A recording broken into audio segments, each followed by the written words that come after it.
things. I can explain this work in multiple ways, but I'll start with two of them. First and foremost, my practice involves signage found in the landscape, usually pointing towards a history, the economy, ownership, things like that. So any kind of socioeconomic politic. It's a huge umbrella, but it gets to the point. Yes, Rocky. This is who we were waiting for. My baby. Um, and so I started this work in grad school. I would see something, I would think to myself, like, that needs to be a painting, and then I would make it. Another way that you could explain it is in the Josephine Halverson way of thinking, where you see something and it sees you, right? Sometimes you're like going down the street. Plantation catering is going to read differently to different people at different times, right? So it was like, I saw a sign yesterday. I was in Galveston. I think it was called Gold Rush Beauty Supply. And I couldn't make sense of the gold rush and the beauty supply. And so I've been thinking about it ever since. But who cares about that kind of thing? I do. I do. I sit there and I think about it. And then I go back and I buy things to make paintings to think about it some more. And so that work started in grad school. And that's what some of these paintings are. I was carrying around big tubes of paintings for about a decade now. And I decided these works aren't going to be shown. My gallery isn't going to sell them probably. I'm going to cut them up and make new paintings. It took a couple years. I don't know, there's a kind of preciousness that shouldn't really exist, but it does. And so I cut up my paintings this year. I went to Arrowmont, I believe it was the Pentaculum residency. They invited me down. This summer I was in like Pigeon Forge, Tennessee, way out there near Dollyville. Super weird place. You gotta go. They've got animatronic King Kong. King Kong and Serpent World and stuff that just doesn't make sense in the hills of Tennessee. But I was there, and so I started cutting up paintings. They're adhered to billboard vinyl, right? That you can buy online for really, really cheap. They're glued to it, and then that tape is even glued to that. And that tape acts like a kind of reinforcement, but also a marker, right? So that's one way to think about the paintings. Another way to think about them, especially in contrast or in addition to the wall drawings, that they are dilapidated signage, right? While I think a lot about language, I think a lot about illegibility. What isn't there, what was there, the past, the present, the future, right? And then when I'm thinking about that, now I'm really dependent on the color. I'm depending on the paint, how it's painted, how you lay out a thing, and if someone can still read it, right, in kind of a semiotic sense, like decoding a sign, even just with that little bit of information. So none of these are really legible. You may see an E there or an I there, a yellow, black, gold, maybe Jamaican for some, right? The Moreno that's kind of cut up is from a Puerto Rican neighborhood for other things. So you can maybe get there, or like quinceañera confetti, right? You can start to read into things of that nature.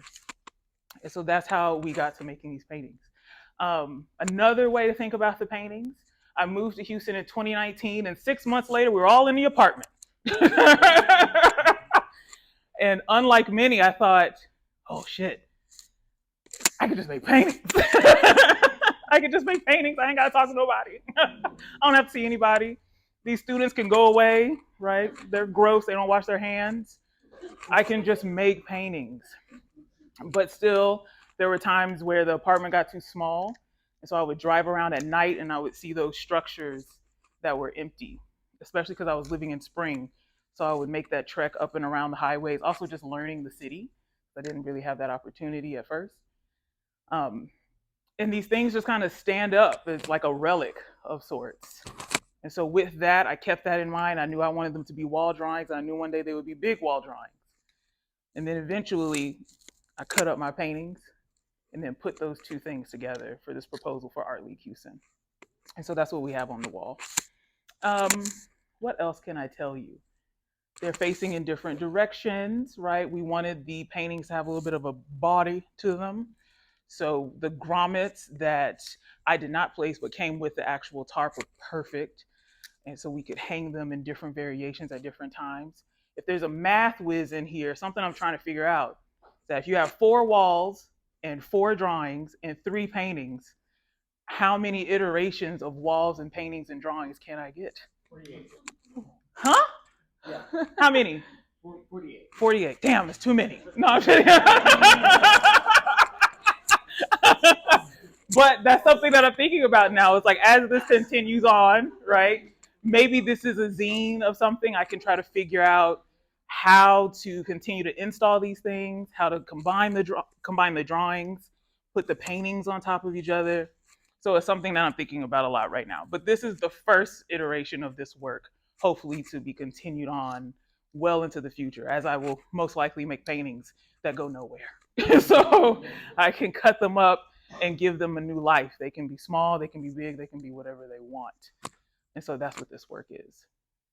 So any questions?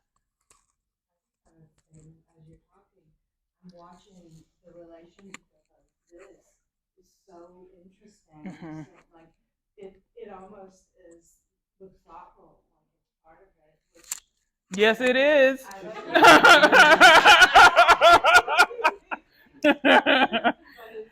it's because you're talking about the writing of lettering and stuff, and you're saying like Mhm. it just was so Yeah. it's just so memorable. That's really great. It wasn't very sunny when we were installing. We had a couple of days where it was just a little, not dark, but gray. So I wasn't sure how the street would play into it, but I definitely knew something would happen. So yes, thank you, thank you. How did the wall drawings function differently than the other works? Like, do they offer other possibilities? Or yeah. I think they can offer other possibilities. I'm really interested in making a drawing that serves a painting and making a painting that serves a drawing, or even making a sculpture that serves both of those things, or a print that serves both of those things. So the show at Basket has prints attached to it that kind of acts in that way. Someone told me long ago, I can't remember who it was, and they were talking about a philosopher, which I definitely don't know who it was, that was interested in something that signs for something else. And that's the only thing I remember from that conversation. Pay attention when people are talking to you. You never know what you might get. Well, I've carried that around for years. That was over a decade ago. I was still living in Austin at that time. Well over a decade ago. And so I've been thinking about that and what that could mean. And so this is how that functions. So these kind of structures that are wall drawings, they can be combined, they can be changed, right? They can be covered completely, or they can kind of peek out in places, or kind of act as a pointer towards the work and activate a corner and what I think is like a Wi-Fi satellite signal thing, right? Like they can do their own thing too. So they very much, I think there was a moment I wasn't going to do it, but I was like, okay, the drawings are their own thing here, and if I don't have the paintings in, I don't have the paintings. But of course, I had the paintings. Drove them down from Arkansas myself. Rocky helped. Any other questions? Did you talk about why they are, or what was your decision about kind of crumpling them up as opposed to the flat the way they're represented in the paper? It was a possibility. So I saw the grommets there, and in the past, for one other painting that I had, I installed grommets kind of throughout, almost as a weird constellation of sorts, so the painting could move and hang in these different ways and have its own body. But for this iteration, I actually passed it to Zyra. So I was like, I want to go to Target. And that's the decision I made. And so I passed it to Zyra to figure out where the paintings go. As a young curator, I think that's well within her ability to do, and her opportunity, especially as she's running this space, to figure that out, right? It's a hard thing to do. I don't typically hand over that responsibility. But again, I don't get to a big city often. And I was like, I want to go to Target.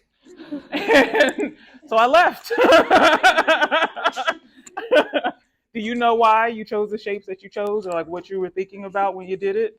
Or are you just going with the flow? Vibes, as the young kids say. As the young kids say. I think it was really interesting in the sense that we did the drawing, or you did the drawings 1st. And so it's not like you can move a wall drawing. And so it's how do the paintings then exist with the drawings, and how do they speak with each other?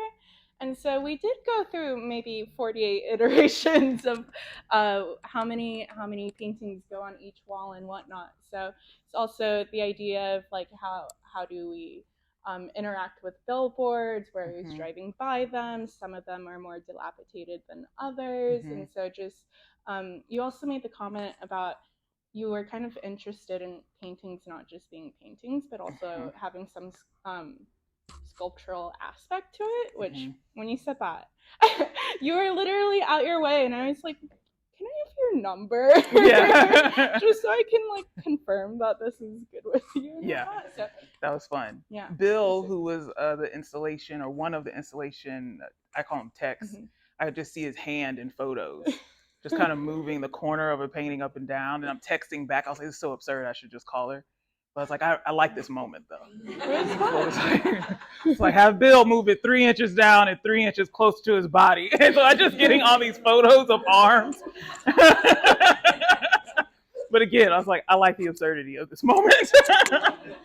So make sure we tell Bill, thank you. So, yeah, any other questions? Oh, sorry. I think I know the answer, but I'm going to ask you anyway. Could you address the spray painted, silver spray painted dots? I threw that in the box because I was like, you never know. You just may need something. But really, there's a text, I think it's called Image, Music, and Text, and it's by Roland Barthes. And I think it's like page 52. And he talks about the third thing, like having something else that just kind of like tips the scale just a little bit, so that you can change the pacing of a viewer or reader or listener. So that's why there's like an outline and then a silhouette of something or something's filled in. But also these things have light bulbs, billboard signage, especially those that are in the city. When the light went out, someone had to go up there and change it. It wasn't LED like track lighting or anything like that. And so when you see them, you'll still see whatever that thing is that holds the light bulb. And so I thought it would just be a nice moment of an additional thing, like a third thing that kind of tips it a little bit. And just formally, as I am a painter, the silver kind of ties the work back all together too.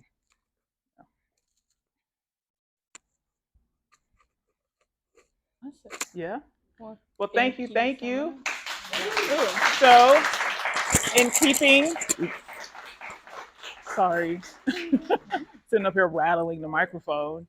I have another show at Basket Books and Art, which is about a half a mile away from here on Hyde Park. I don't know if it's an avenue or boulevard here, Hyde Park. And that work also has a billboard-sized painting. And it's about taking a private moment and a favorite line or a favorite lyric, not too dissimilar from something that you were talking about earlier, and making it kind of a public thing. And so that's where I'm headed now. Thank you.